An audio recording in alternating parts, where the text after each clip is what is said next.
जय हिंद। स्वागत है आपका हमारे इस YouTube चैनल में। आज हम करने वाले हैं मेंसुरेशन की तैयारी, जिसमें एसएससी और रेलवे में जो पूछे गए कुछ प्रश्न है उसको सॉल्व करेंगे। यदि ये लेवल आपने सॉल्व कर लिया तो व्यापम में इससे भी इजी पूछा जाता है, वो आप सॉल्व कर लोगे। इससे पहले हमने 2-3 वीडियो डाले हैं जिसमें खूब सारे प्रश्न करवाए हैं। साथ में 2D मेंसुरेशन की जितने भी फॉर्मूले हैं हमने सेपरेट वीडियो वृत्त, वर्ग, आयत, त्रिभुज ऐसा करके हमने सबको बढ़ा दिया है। ठीक है, तो बस आपको केवल फॉलो करना है और प्रश्न बनाने की प्रैक्टिस करना है। जितना प्रश्न बनाएंगे उतना आपको बहुत आसानी से प्रश्न बनने वाला है, क्योंकि मैथ्स जो है, मैथ्स और रीजनिंग सबसे अधिक नंबर खींचने वाले प्रश्न है। ठीक है, आपका जीएस एक बार आपको धोखा दे सकता है, लेकिन मैथ्स बनाना आ गया, रीजनिंग बनाने आ गया, तो ये आपके बहुत स्कोरिंग वाले प्रश्न होते हैं या फिर बहुत स्कोरिंग वाले सब्जेक्ट हैं, पार्ट्स है। चलिए आज का सवाल हम सीधा स्टार्ट करते हैं। 32 सेंटीमीटर परिमाप वाले त्रिभुज का क्षेत्रफल ज्ञात करना है, जिसकी एक भुजा 11 सेंटीमीटर है तथा शेष दोनों भुजाओं का अंतर 5 सेंटीमीटर है। चलिए हम स्टार्ट कर लेते हैं। तो परिमाप दिया गया है, तो त्रिभुज की 3 भुजाएं होती है, ए, बी प्लस और ये सी। हम 3 बार इसको मान के चलते हैं। ठीक है, परिमाप है 32। ए प्लस बी, किसी एक भुजा का मान दिया गया है, मैं मान लेता हूँ वो सी है, सी की वैल्यू मैं 11 मान के चलता हूँ। ठीक है, ये 32। अब a प्लस बी क्या हो जाएगा, जैसे 11 इधर पक्षांतर होगा तो ये माइनस हो जाएगा, 21 बन जाएगा। ठीक है, अब यहाँ लास्ट लाइन में पढ़िए, कुछ लिखा है कि दोनों भुजाओं का अंतर 5 है, मतलब शेष दो भुजाओं को, सी के छोड़ को शेष दो भुजा, तो सी को छोड़कर शेष दो भुजा कौन सा है, ए और बी है पूर्ण, तो a माइनस बी हो जाएगा मेरे पास यहाँ पे 5। अब इसको समीकरण 1 और 2 करके सॉल्व कर लीजिए। सॉल्व करेंगे तो ये हो जाएगा, b से b कट जाएगा, यहाँ पे बच जाएगा 2a, 21 और 5 हो जाएगा 26। ठीक है, इस 2 से ये 26 13 बार में कट जाएगा, तो a की वैल्यू आ गई 13 और c की वैल्यू मेरे पास पहले से है 11। b की वैल्यू ज्ञात करना है, किसी भी एक फंक्शन में या फिर किसी भी एक कहीं भी रख लीजिए, है ना। b की वैल्यू यहाँ पे रखेंगे, a की वैल्यू मैं अगर 13 रखता हूँ तो 13 को पक्षांतर करूंगा 21 से, तो b की वैल्यू आ जाएगी 8। ये मेरे पास आ गया। याद रखना हमको क्षेत्रफल निकालना है, एरिया निकालना है। एरिया निकालने के लिए फिलहाल मेरे पास तीनों भुजाओं का योग है, सॉरी तीनों भुजाओं की वैल्यू है। यदि तीनों भुजाओं की वैल्यू है तब मैं कैसे निकालूंगा, ये देखिए। इसके लिए होता है हमारे पास हीरोइन सूत्र। हीरोइन सूत्र में मुझे सूत्र आप याद होगा आपको, फिर मैं बता देता हूँ। ये हो जाएगा, ये हमारे एरिया का क्षेत्रफल है ना, एस माइनस ए, एस माइनस बी और एस माइनस सी, इस प्रकार से। अब एस क्या है, तो एस है हमारा अर्ध परिमाप, एस बराबर हो जाएगा परिमाप का आधा, तो ये हो गया 16। ठीक है, चलिए अब परिमाप में मान रखते हुए निकलिए। एक बार हमने 16 रखा, 16 में ए की वैल्यू है 8, ए की वैल्यू है 13, 13 माइनस करेंगे 16 में तो 3 बचेगा। ठीक है, बी की वैल्यू है 8, 16 में 8 माइनस करेंगे 8 बचेगा। ठीक है, फिर से 16 में क्या माइनस करना है, सी की वैल्यू है 11, यदि 11 माइनस करेंगे 16 में तो हमारे पास क्या वैल्यू बचेगा, 11 माइनस करेंगे तो हमारे पास बच जाएगा 5। अब यहाँ से जो बनेगा उसको निकाल दीजिए बाहर, तो इस 16 से मैं 4 निकाल सकता हूँ, 4 चौके 16 होता है। ठीक है, और इस 8 से मैं 4 निकाल सकता हूँ, मतलब 2 इंटू 2। ठीक है, 2 इंटू 2 निकालूंगा तो ये 2 बाहर आ जाएगा।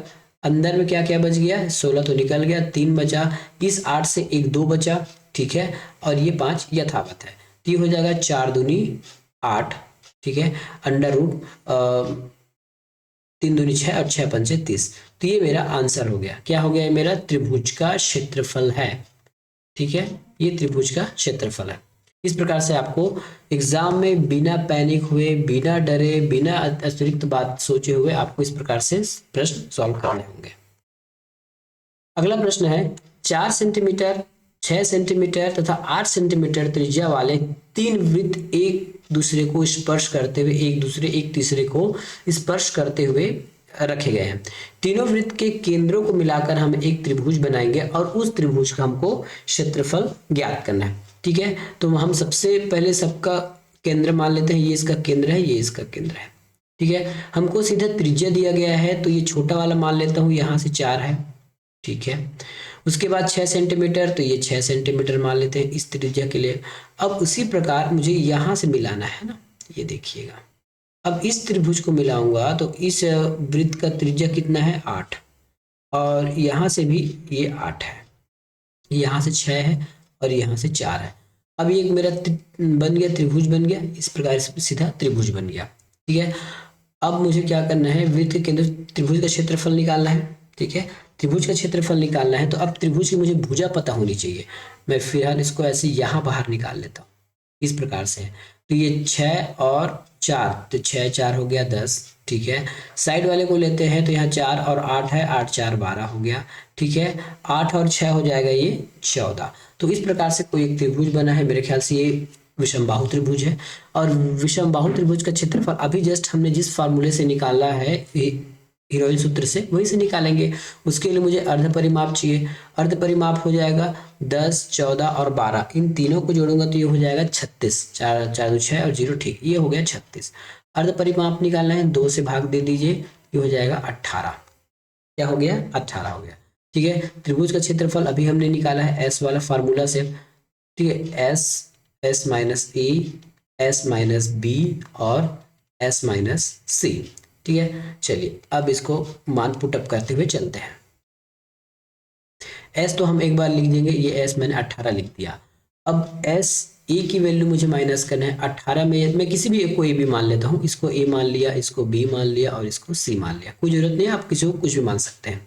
ठीक है, तो 18 में 10 माइनस करूंगा तो ये हो जाएगा 8। उसी प्रकार से 18 में 14 माइनस करूंगा।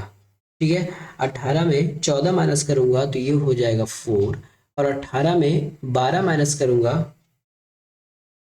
ठीक है, 18 में 12 माइनस करूंगा तो ये हो जाएगा 6। ठीक है, अब इस प्रकार से जो कॉमन निकलेगा उसको बाहर निकाल देते हैं। सबसे पहले हम ये देख लेते हैं, ये 18 और 8 का गुना करेंगे तो अंदर क्या होगा। 8 8 64, 8 एकम 8 8 64, 6 और 8 एकम 8 6 14, तो ये हो जाएगा 144 गुणित 4 गुणित 6। ठीक है, अब देखिए हम क्या क्या निकाल सकते हैं। ये जो 144 है वो 12 का स्क्वायर है। ठीक है, ये जो 4 है 2 का स्क्वायर है। 3 को हम नहीं तोड़ सकते, तो ये 6 को नहीं तोड़ सकते, 6 अंदर में रहेगा, तो ये हो जाएगा 12 दूनी 24, 12 दूनी 24 अंडर रूट 6। कहीं पे आंसर है क्या, 12 अंडर रूट 6, ये देखिए ये आंसर हो गया हमारा। तो ये हो गया हमारे त्रिभुज का क्षेत्रफल। अगला प्रश्न, किसी समबाहु त्रिभुज की मध्यिका 6 अंडर रूट 3 है सेंटीमीटर है, तब त्रिभुज का मुझे परिमाप ज्ञात करना है। परिमाप ज्ञात करने का मतलब क्या है, तीनों भुजाओं की मुझे लंबाई बतानी है, ए बी बी सी सी ए। ठीक है, मध्यिका मुझे दिया गया है। जब मैं समबाहु त्रिभुज का आपको सूत्र लिखवाया था, उसमें आपको मैं बताया था, देखिए समबाहु त्रिभुज में यदि कोई मध्यिका ऐसा किस प्रकार से खींचा गया है, तो यही लंब है, यही मध्यिका है, यही समद्विभाजक है, यही कोण समद्विभाजक, सब कुछ है, और यही हाइट भी है। ठीक है, तो हाइट का हमको फार्मूला पता था। क्या फार्मूला पता था हाइट का, हाइट का हमको इसमें फार्मूला पता था। हाइट बराबर होता है अंडर रूट 3/2 इंटू ए। ठीक है, अब हमको मध्यिका की लंबाई दिया गया है कितना, h बराबर, हम ये h की मान है ना, याद रखिएगा ये h की मान है। तो h की वैल्यू हमको दिया गया है 6 अंडर रूट 3 बराबर अंडर रूट 3/2 इंटू ए। इस 3 से ये वाला अंडर रूट 3 कट गया, 2 इधर आके पक्षांतर हो जाएगा। पक्षांतर हुआ मतलब ये हो जाएगा हमारा 6 दूनी 12, और ये हो जाएगा ए मतलब होता है भुजा, समबाहु त्रिभुज की भुजा। तो ये भी 12, ये भी 12 और ये भी 12, तीनों 12 को जोड़ेंगे तो ये हो जाएगा 12 तिया 36। तो ये मेरा परिमाप है। ठीक है, ये मेरा परिमाप है। किसी वर्ग का विकर्ण 12 अंडर रूट 2 सेंटीमीटर है, इसके अंदर एक वृत्त बना है और इस वृत्त के अंदर एक समबाहु त्रिभुज बना है। त्रिभुज की भुजा ज्ञात कीजिए। आपको हौच-पौच लग रहा होगा, लेकिन बहुत इजी है, आराम से बनाइएगा एक एक करके। ठीक है, किसी वर्ग का परिमाप 12 अंडर रूट 2 सेंटीमीटर है, इसके अंदर के एक वृत्त खींचा गया है, वृत्त के अंदर समबाहु त्रिभुज खींचा गया है, उस त्रिभुज की हमको भुजा बतानी है। ठीक है, तो ये एक बड़ा वर्ग बाहर बना हुआ है। सबसे पहला दिया है वर्ग का विकर्ण। वर्ग का विकर्ण का सूत्र क्या होता है, d बराबर होता है, ठीक है, वर्ग का विकर्ण का सूत्र होता है d बराबर, ठीक है, वर्ग का विकर्ण सूत्र होता है d बराबर a अंडर रूट 2। ठीक है, a अंडर रूट 2। अब हमको क्या दिया गया है, विकर्ण तो दे दिया गया है। विकर्ण क्या दिया गया है, ये देखिए 12 under root 2 a under root 2, ये d के बारे। तो अंडर रूट 2 से हम अंडर रूट 2 काट देते हैं। ठीक है, तो a की वैल्यू आ गई 12 और क्योंकि ये वर्ग है, वर्ग की सारे भुजाएं ये 12 हो जाएंगी, ये 12 हो जाएंगी, ये 12 हो जाएंगी, ये 12 हो जाएंगी। अब वृत्त के अंदर यदि अब यदि वर्ग के अंदर कोई वृत्त खींचा गया है तो उस वृत्त की जो त्रिज्या होती है ना, मान लेते हैं ये, यदि मैं ऐसा सीधा लाइन खींच दूं, क्या ये डायमीटर होगा? तो जो डायमीटर है वर्ग के एक भुजा के बराबर होगा, मतलब इस डायमीटर की भी वैल्यू 12 होगी। यदि डायमीटर 12 है तो त्रिज्या कितनी हो जाएगी? r बराबर हो जाएगी 6। ठीक है, r बराबर हो जाती है 6। यहां तक आपने इसको कनेक्ट कर लिया। अब आगे देखते हैं, यदि कोई वृत्त है अभियासी, ठीक है, अब त्रिभुज को देखिए जो रेड कलर में बना है। त्रिभुज के चारों ओर या फिर त्रिभुज के बाहर कोई वृत्त बना है तो हम इसको त्रिभुज का परिवृत्त कहते हैं। ठीक है, क्योंकि ये समबाहु त्रिभुज है। समबाहु त्रिभुज की परिवृत्त क्या होती है ना, वैसे इसको मैंने आर लिख दिया है लेकिन हम आपको कैपिटल आर भी मान सकते हैं, कैपिटल आर।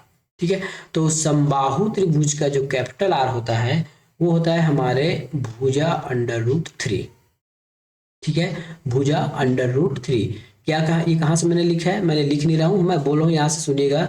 ये जो r = a/√3 है वो समबाहु त्रिभुज की परिवृत्त की त्रिज्या बताती है। और त्रिज्या कितनी है? 6, तो मैं यहाँ 6 लिख लिया। ठीक है, a बराबर √3। अब ऐसा कोई आंसर है क्या a बराबर √3? यदि मैं इस 3 को पक्षांतर कर दूं तो ये हो जाता है 6√3 = a, और ये a मेरा दिखाता है एक भुजा को, और मुझे त्रिभुज का भुजा ही निकालना था, भुजा निकल चुका है। इसका मतलब ये मेरा उत्तर है, ऑप्शन नंबर सी। किसी घोड़े को रस्सी की सहायता से खंबे से बांध दिया गया है। यदि घोड़ा घास चढ़ते हुए 88 मीटर की चाप पर बराबर चलता है तब केंद्र पर 72 डिग्री का कोण बनता है। रस्सी की लंबाई बताइए। ये वाला क्वेश्चन मैंने आपको कई बार बताया। ठीक है, ये घोड़ा बंधा है यहाँ पे। ठीक है, ये चढ़ते चढ़ते इस प्रकार की ये चाप बना है। ये कितना है? 88 मीटर, केवल यहाँ से यहाँ तक की दूरी। अब हमको पूछा गया है रस्सी की लंबाई, मतलब मुझे आर पूछा जा रहा है, आर पूछा जा रहा है। ठीक है, तो चाप का कोण क्या होता है? यदि हम चाप का यदि हम परिधि निकालते हैं तो चाप की परिधि का सूत्र क्या होता है? चाप के परिधि का सूत्र होता है 2πr, ठीक है, θ/360 = 88। ठीक है, θ/360 = 88। मेरे पास चाप पता है। ठीक है, ये हो जाएगा 88। क्या हो जाएगा? ये 88 हो जाएगा। चलिए अब आगे हम इसको सॉल्व करते हैं। ठीक है, ये चाप की लंबाई है ना, मैंने आपको चाप बता रहा हूँ, ये चाप की लंबाई का सूत्र है। ये चाप की लंबाई का सूत्र है 2πr, θ/360 और 88। अब हम चाप की मान रख लेते हैं 22/7, इधर सामने 2 है। r की वैल्यू तो हमको निकालना है क्योंकि r एक रस्सी है। ठीक है, थीटा है हमारे पास 72 और ये हो गया 360 = 88। 22 दूनी 44 और 44 दूनी 48। ठीक है, 22 दूनी 44, 44 दूनी 48। 72 से काटेंगे तो ये कट जाएगा 5 बार में। ठीक है, r की वैल्यू इस प्रकार से कितनी निकल जाएगी? 2 × 5 × 7 r बराबर हो जाएगा 5 7 35 और 35 दूनी 70, तो ये हो जाएगा 70 सेंटीमीटर। यहाँ पे आपका 0 खा गया है, ये हो जाएगा 70 metre, sorry centimetre, metre. 8 centimetre त्रिज्या वाले वृत्त का केंद्र ए है तथा 8 सेंटीमीटर व्यास वाले वृत्त का जो केंद्र बी है। यदि दोनों वृत्त बाह्य रूप से स्पर्श करते हुए ए बी व्यास वाले वृत्त का क्षेत्रफल ज्ञात कीजिए। ध्यान से समझिएगा, इसमें गलती होने की संभावना आपसे बहुत हो जाएगी। सबसे पहले 2 वृत्त है, इसका हम सेंटर बना, ये सेंटर है। कहा गया है 8 सेंटीमीटर वाली त्रिज्या, तो 8 सेंटीमीटर वाली त्रिज्या, तो ये 8 सेंटीमीटर त्रिज्या हो गया। अब 8 सेंटीमीटर वाले व्यास, ठीक है, d = 8 बोला, इसका मतलब r = 4 हो गया, तो ये हो जाएगा छोटा वृत्त। देखिए, बड़ा त्रिज्या बड़ा वृत्त, छोटा त्रिज्या छोटा वृत्त। ये 8 हो गया, सॉरी ये 4 और ये 8। ठीक है, तो ये दोनों की लंबाई कितनी हुई टोटल? यदि मैं इसको a मानूं और इसको b मानूं तो 8 4 12 हो गया। अब कहा गया है कि इन्हीं से जाता हुआ एक वृत्त ऐसा आप खींच दीजिए, तो इस वृत्त का क्षेत्रफल बताना है। ठीक है, तो ये व्यास हो गया। ठीक है, अब नया व्यास क्या हो गया? नया व्यास मेरा पास हो गया 8 4 12। तो नया त्रिज्या क्या हो जाएगी, 6 मीटर या फिर 6 सेंटीमीटर। अब इस नए वृत्त का क्षेत्रफल ज्ञात करना है हमको। पाई में आंसर दिया गया, देखिए तो पाई आर स्क्वायर होता है, ठीक है, पाई आर स्क्वायर होता है। तो पाई को रहने दीजिए, आर क्या है 6, तो 6 into 6 is equal to 36 pi. Answer है मेरा 36 पाई, ऑप्शन नंबर ए। अगला प्रश्न है, एक त्रिभुज की जो भुजाएं हैं 3:4:5 के अनुपात में है। यदि क्षेत्रफल, ठीक है, यदि क्षेत्रफल 7,776 सेंटीमीटर वर्ग है तो त्रिभुज की परिमाप ज्ञात कीजिए। ठीक है, तो ये आपको देखने से ही लग रहा है कि 3:4:5 है, 3, 4, 5, ये हमारे समकोण त्रिभुज में होते हैं। ठीक है, समकोण त्रिभुज में होते हैं। और यदि हमको इसका क्षेत्रफल निकालना है तो ये अनुपात में है, इसमें को हम कुछ x जोड़ देते हैं। तो एक भुजा हो जाएगी 3x, दूसरी भुजा 4x और तीसरी भुजा हो जाएगी 5x। तो बड़े वाले को 5x जो कर्ण है, ठीक है, 4x और ये 3x, ये हमारा समकोण त्रिभुज हो गया। ठीक है, क्योंकि इसमें 3, 4, 5 के अनुपात में है और ये हमारे ट्रिपलेट से पता चल गया कि ये समकोण त्रिभुज होने वाला है। अब त्रिभुज का क्षेत्रफल निकालना है समकोण त्रिभुज का, तो ये होता है आधार 1/2 आधार गुना ऊंचाई, तो 1/2, ठीक है, 3x into 4x is equal to 7,776 ये हो गया। ठीक है, अब आप इसको सॉल्व कर दीजिए। ये 2 से कट जाएगा क्या, बिल्कुल काटेगा ये 2 से। ठीक है, 2 से कितने बार में काटा गया इसको, ठीक है, 2 से बोलता हूँ 6 से कटेगा, नहीं मैं सॉरी 2 से काट दिया, 2 से नहीं कटेगा, इसमें और कटने वाला है, हम एक ही बार में काट लेंगे इसको एक ही बार में काट लेंगे। तो हो जाएगा 4×12x बटा 2 इज इक्वल टू 776। ठीक है, ये हो जाएगा 6 बार में, तो हो जाएगा 6x इज इक्वल टू 776। अब इसको आप 6 से काटेंगे, 6 से काटेंगे तो इसका x की वैल्यू आ जाएगी, ठीक है, 6 एक्स स्क्वायर की वैल्यू आएगी, क्योंकि स्क्वायर है ना यहाँ पे, ये स्क्वायर 6 से काटेंगे तो ये हो जाएगा 1296। अब 1296 किसका स्क्वायर होता है, तो 1296 होता है हमारे 36 और 36 का स्क्वायर लगा दीजिए। ठीक है, स्क्वायर हटाएंगे तो यहाँ स्क्वायर लगेगा, एक्स स्क्वायर की वैल्यू, तो एक्स की वैल्यू आ जाएगी 36, एक्स की वैल्यू 36 आ गई। ठीक है, हमको पूछा गया है त्रिभुज का परिमाप, परिमाप मतलब इन तीनों भुजाओं का योग, तीनों भुजाओं का योग। पहले तो हमको अनुपात में योग है, तो अनुपात में योग कर लीजिए, 3, 5, 4, 9, 9, 3, 12, ये हो जाएगा 12x परिमाप। क्योंकि हमारे पास x की वैल्यू आ गई है, x की वैल्यू 36 है। अब इसको आप जैसे ही गुना भाग करोगे आपका आंसर तैयार हो जाएगा 432। ठीक है, 432 ये हमारा आंसर, मैंने ऑप्शन नहीं लिखा है, 432 उत्तर है। किसी कमरे को रंगने का खर्च 120 रुपये आता है। ठीक है, यदि चौड़ाई 4 मीटर कम हो ना तो 20 रुपये कम पैसा लगता है। चौड़ाई बताइए कमरे की।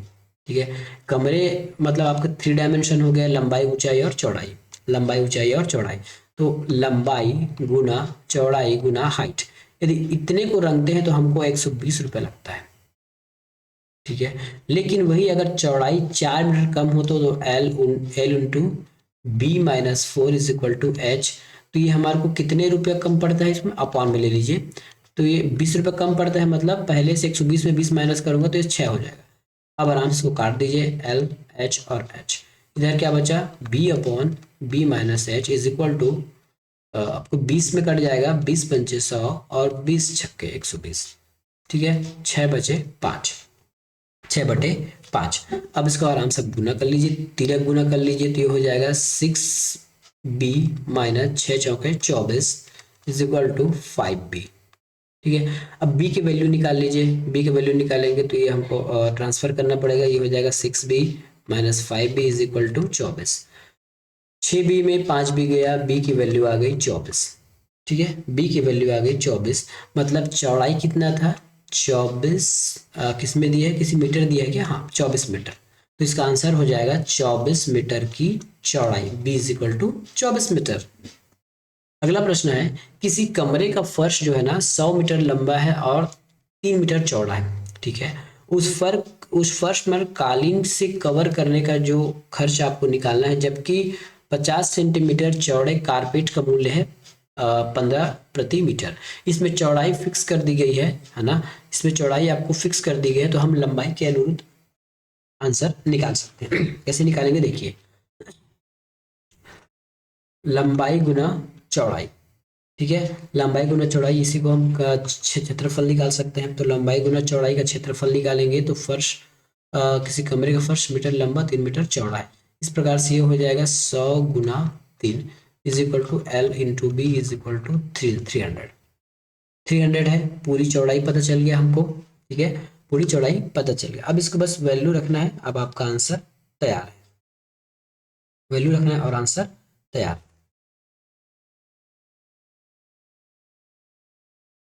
ये तो हमारा हो गया फर्श का क्षेत्रफल। तो फर्श का क्षेत्रफल बराबर होगा उस कारपेट के क्षेत्रफल के बराबर, ठीक है। तो कारपेट का हमको क्या दिया गया है, चौड़ाई दे दिया गया, कितना, सेंटीमीटर में दिया गया है। जब हम सभी बात कर रहे हैं मीटर में तो इसको सेंटीमीटर में चेंज कर लेते हैं। लंबाई हमको पता नहीं है, कोई बात नहीं, हम लंबाई यहाँ से निकाल लेंगे, ठीक है, लंबाई हम यहाँ से निकाल लेंगे। जैसे हम इसको इधर उधर पक्षांतर करेंगे तो ये हो जाएगा L इज इक्वल टू 600, ठीक है। और हमको पहले से पता था कि इतना चौड़ा, जब हम कारपेट लेंगे तो 50 मीटर चौड़ा ही आएगा। अब लंबाई के अनुदिश हमको पैसा खर्च करना होगा, ठीक है। लंबाई हमारे पास कितना है, 600 मीटर है, 600 मीटर है, और 1 मीटर का खर्च है 15 रुपया, ठीक है, 1 मीटर का खर्च है 15 रुपया। तो 15 छक्के 90, ये 00, 9,000 रुपये लगेगा आपको, ठीक है। यदि फर्श पर कालीन बिछाएंगे तो 9,000 रुपये की भरपाई करनी होगी। 9,000 रुपये इसका सही उत्तर। 25 मीटर लंबा 15 मीटर चौड़ा आयताकार क्षेत्र की चारों ओर 3.5 मीटर चौड़ा रास्ता है। रास्ते पर रुपये 27.50 मीटर स्क्वायर की दर से फर्श बिछाने का खर्च ज्ञात करें, ठीक है। बहुत इजी प्रश्न है, देखिए इसको कैसे बनाना है, ठीक है, बहुत इजी प्रश्न है, कैसे बनाना है देखिए। 25 मीटर लंबाई, तो इसको हम 25 मान लेते हैं, और 15 मीटर चौड़ाई, तो ये 15 मान लेते हैं, ठीक है। रास्ते का क्षेत्रफल है 3.5, ये 3 सॉरी इसमें दिख नहीं रहा है, ये रास्ते का क्षेत्रफल है 3.5, 3.5। अब इसमें क्या करेंगे, ये जो रास्ते हैं ना, आपको ब्लू कलर का रास्ता दिख रहा होगा, बैगनी कलर का, इसी रास्ते में कुछ फर्श बिछाना है, ठीक है। अब फर्श बिछाना है तो हमको इसका क्षेत्रफल पता होना चाहिए, फर्श बिछाना है तो हमको इसका क्षेत्रफल पता होना चाहिए। तो क्षेत्रफल पता होने के लिए जो बड़े बाहर वाले वर्ग है या फिर आयत है, इसके क्षेत्रफल में यदि हम अंदर वाले आयत का क्षेत्रफल माइनस कर दे तो हमारा काम बन जाएगा, ठीक है। अब काम बनाने के लिए क्या करना है, ये देखिए, बाहर वाले का क्षेत्रफल निकालेंगे तब क्या हो जाएगा, इधर 3.5 और इधर 3.5 बढ़ रहा है, इसका मतलब 7 मीटर की चौड़ाई बढ़ रही है, लंबाई 7 मीटर की लंबाई बढ़ रही है। तो 25 में 7 माइनस करेंगे तो ये हो जाता है 32। उसी प्रकार ऊपर 7 और नीचे 7 चेंज हो रहा है, तो 15 में 7 जोड़ेंगे तो ये हो जाएगा 22। ये कहाँ वाला हो गया, बाहर वाले जो चतुर्भुज है ना उसका एरिया निकल जाएगा। अब बाहर वाले चतुर्भुज में यदि हम अंदर वाले चतुर्भुज को माइनस करें तो 25 गुना 15, और इतना करने पर हमको क्या प्राप्त हो जाएगा, ये बैगनी कलर का जो रास्ता है ये पता हो जाएगा, ये पता चलेगा, क्षेत्रफल निकल जाएगा। और क्षेत्रफल में हमको किसका गुना करना है, इस रुपये का। मैं देखिए एकदम शॉर्टकट बता रहा हूँ ना, कभी कभी शॉर्टकट भी जरूरी है ताकि आपको एक बार में पता चल जाए। यदि मैं यहाँ 27.50 मीटर प्रति रुपये को गुना करूँ तो मेरा आंसर आ जाएगा। अब इसको आप जैसे ही सॉल्व करोगे तो आपका पूरा आंसर आ जाएगा। बाकी काम आप खुद करके देख लेना कि आप कर पाते हो नहीं कर पाओगे तो आप कमेंट में आंसर करना। इसका आंसर हो जाएगा 9,047 रुपया 50 पैसा, ऑप्शन नंबर सी। एक वृत्ताकार पथ है, ठीक है, एक वृत्ताकार पथ की बाहरी परिधि मतलब ये वाला 528 मीटर है, ठीक है। पथ सब जगह से 14 मीटर चौड़ा है, ये जो कलर वाला दिख रहा है ये 14 मीटर है, इसका वैल्यू 14 मीटर है। 10 रुपये प्रति वर्ग की दर से पथ के समतल करने पर लागत क्या होगा, ये पथ है ना, इसको समतल करना है, मतलब इसके क्षेत्रफल में यदि मैं 10 का गुना कर दूं तो मेरा आंसर आ जाएगा। तो सबसे पहले मुझे क्या करना होगा, बाहर वाले एरिया का क्षेत्रफल निकाल के अंदर वाले छोटे वृत्त का क्षेत्रफल माइनस करूं, तो सेम वैसे जो अभी उसमें किए थे, ठीक है। तो क्योंकि ये वृत्त है, वृत्त का क्षेत्रफल होता है पाई आर स्क्वायर। अब लेकिन हमको तो आर पता नहीं है, फिलहाल यहाँ पे हम कुछ केंद्र मान लेते हैं, लेकिन हमको तो पाई दिया गया है ना, बाहर का पाई दिया गया है 2 पाई आर। 2 पाई आर की वैल्यू है 528। हम यहाँ से वैल्यू निकाल लेंगे 528 का। तो 2 22/7, ठीक है। और यहाँ पे आर है जो हमको निकालना है 528। इसको जैसे आप गुना भाग करोगे तो आपको आर की वैल्यू मिल जाएगी 84, ठीक है। तो जैसे आप गुना भाग करोगे तो आर की वैल्यू आपको मिल जाएगी, ये इसको 2 बार गुने कितने बार में चले जाएगा, ये आपके 12 बार में चले जाएगा, ठीक है। 7 ट्रांसफर होकर इधर आएगा तो 12×7=84 आर की वैल्यू, या मैं इसको कैपिटल आर लिख दूं, क्या ज़्यादा उचित होगा, कैपिटल आर लिख देता हूँ, तो ये हो जाएगा 84, ठीक है। तो यहाँ से लास्ट तक की वैल्यू कितनी है, 84 है, 84, ठीक है। तो अंदर की कितनी होगी, यहाँ तक का त्रिभुज क्या होगा, क्योंकि ये 14 मीटर है, यदि 84 में 14 कम करूँ तो मुझे वैल्यू मिल जाएगा 70। तो ये छोटे वाला आर की वैल्यू हो जाएगी 70। अब ये जो नीले कलर का क्षेत्रफल निकालने का एक सूत्र होता है, सूत्र कुछ नहीं होता, उसको शॉर्टकट बनाया गया है। क्या शॉर्टकट बनाया गया है, pi capital R square minus R square, ठीक है। और इसमें भी मुझे 10 रुपए वाला गुना करना है, तो मुझे समतल करने की लागत मिल जाएगी। पाई की वैल्यू अब रखना है, पाई की वैल्यू रख दीजिए 22/7 रख दीजिए। अब ये हमारा कुछ फार्मूला कहता है क्या, ए स्क्वायर माइनस बी स्क्वायर, ए प्लस बी और ए माइनस बी। एक बार अब इसका आंसर तो पहले रख लें, 84 स्क्वायर माइनस 70 स्क्वायर गुना 10, ठीक है। तो एक बार हो जाएगा ए प्लस बी और एक बार हो जाएगा ए माइनस बी, 22/7। ए प्लस बी करेंगे तो ये हो जाएगा 84 प्लस 70 कीजिए, ठीक है। 84 प्लस 70 करेंगे तो 154 आ जाएगा, गुना 84 और 70 को माइनस करेंगे मतलब ए माइनस बी, तो ये हो जाएगा 14 गुना 10, ठीक है। तो इस प्रकार से आपको इस मान निकालना था, 7 एकम 7, 7 दूनी 14, ठीक है। इन सभी चीजों को आपको गुना करने पर मिल जाएगा 66760, ठीक है। तो आंसर कौन सा होगा, 66760, ये वाला ऑप्शन नंबर बी। अब इसको गुना करके देखिएगा, आंसर यही आएगा। आज का लास्ट प्रश्न देखते हैं।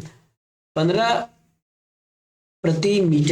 रुपए प्रति मीटर की दर से एक वृत्ताकार प्लॉट की बाड़ लगाने की लागत 3300 रुपये है।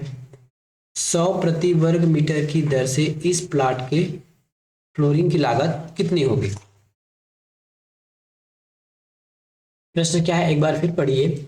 15 रुपये प्रति मीटर की दर से एक वृत्ताकार प्लॉट पर बाड़ लगाने की लागत जो है कितनी है, लागत है हमारे 3300 रुपये के।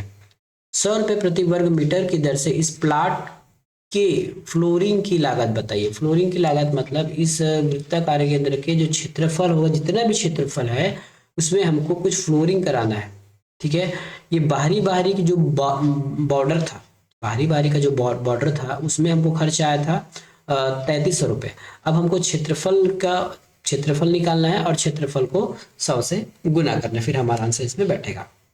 सबसे पहले देखते हैं 2 पाई आर हमको दिया गया है, ठीक है। 2 पाई आर दिया गया है, यदि इस 2 पाई आर में मैं 15 का गुना करूं तो मेरे पास मिलता है 3300 रुपये, ठीक है।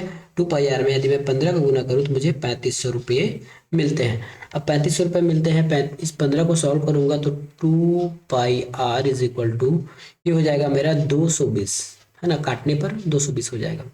आर की वैल्यू निकालूंगा तभी मुझे क्षेत्रफल निकल पाएगा, 22/7 2 गुना आर, ये हो जाएगा 22, ठीक है।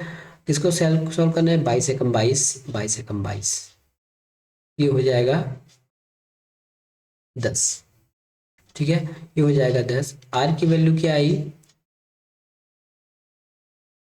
आर की वैल्यू मुझे मिल जाएगी, देखते हैं कैसे मिलेगी आर की वैल्यू। तो ये 10 है, 7 ऊपर जाएगा और 2 नीचे आ जाएगा, ये 5। आर की वैल्यू मिल जाएगी 7×5 = 35। अब क्या करना है, मुझे क्षेत्रफल ज्ञात करके इस 100 को गुना करूंगा तो मुझे आंसर मिल जाएगा, क्योंकि मुझे क्षेत्रफल के अनुसार ही कुछ उसमें फ्लोरिंग लगाना है या फिर जो भी टाइल्स लगाना है।